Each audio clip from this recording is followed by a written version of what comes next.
අම්මා පොඩි කාලේ යම් යම් අවස්ථාවන්හිදී සැර කරලා බැනලා එහෙම තියෙනවා.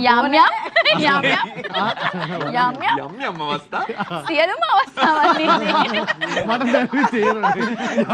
යම් ඒක ඇත්තටම බැඳලා ගියාට පස්සේ මේක නැති වුණේ. අන්තිම දවස දක්වා යම් මම බැලුවා මොකද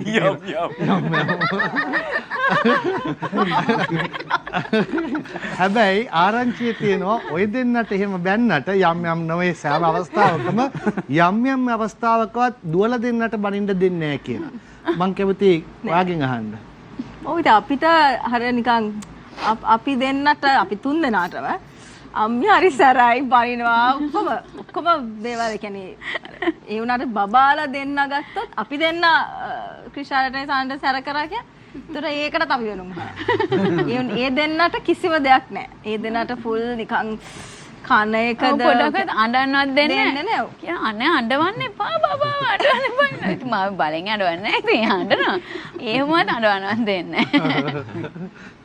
අපේ අම්මා ඉස්සර බනිනටත් වැඩිය මෙහෙම එක ලුක් එකයි දෙන්න ඕනේ. මේක ලෙගම ඒතර අපි දන්නවා හරි කියලා. එහෙම කරලා බලනවා. ඉස්සර අපි බස් එකේ එහෙම සමහර කරලා යනකොට අපි පිටිපස්සෙන් නගෙන අම්මා ඉස්සරහින් නැග්ගම අම්මා මෙහෙම කළා බලන්න. ඒ කොල්ලොත් ඉන්නනේ ඊට පස්සේ. එහෙම එකපාරම බලන් ඉන්නේ. ඒතර අපි බය වෙනවා.